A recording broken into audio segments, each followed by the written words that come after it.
एक साहूकार था जिसके 7 बेटे और एक बेटी थी। सातों भाई व बहन एक साथ बैठकर भोजन करते थे। एक दिन बहन, आओ बहन भोजन करें। बहन बोली कि आज करवा चौथ। एक भाई ने दिया जलाया, दूसरे भाई ने छलनी लेकर उसे ढका और नकली चाँद दिखाकर बहन से कहने लगे कि चल चाँद उग आया है, अर्घ दे लें। बहन अपनी भाभियों से कहने लगी कि चलो अर्घ दें, तो भाभियाँ बोली तुम्हारा चाँद उगा होगा, हमारा चाँद तो रात को उगेगा। बहन ने जब अकेले ही अर्घ दे दिया और खाने लगी तो पहले ही ग्रास में बाल आ गया, दूसरे ग्रास में कंकड़ आए और तीसरे ग्रास मुंह की ओर किया तो उसकी ससुराल से संदेशा आया कि उसका पति बहुत बीमार है, जल्दी भेजो।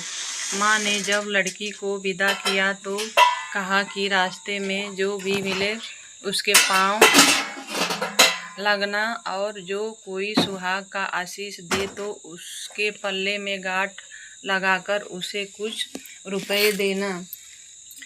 बहन जब भाइयों से विदा हुई तो रास्ते में जो भी मिला उसने यही आशीष दी कि तुम 7 भाइयों की बहन, तुम्हारे भाई सुखी रहे और तुम उसका सुख देखो। सुहाग का आशीष किसी ने भी नहीं दिया। जब वह ससुराल पहुंची तो दरवाजे पर उसकी छोटी ननद खड़ी थी। वह उसके भी पाँव लगी तो उसने कहा कि सुहागिन रहो, सपूती हो। तो उसने यह सुनकर पल्ले में गांठ बांध दी और ननद को सोने का सिक्का दिया। तब भीतर गई तो सास ने कहा कि पति धरती पर पड़ा है, तो वह उसके पास जाकर उसकी सेवा करने के लिए बैठ गई। बाद में सास ने दासी के हाथ बची कुची रोटी भेज दी।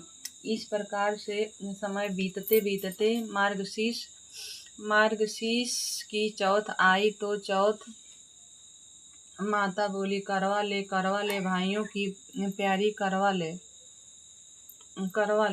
लेकिन जब उसे चौथ माता नहीं दिखलाई दी तो वह बोली, हे माता, आपने मुझे उजाड़ा तो आप ही मेरा उद्धार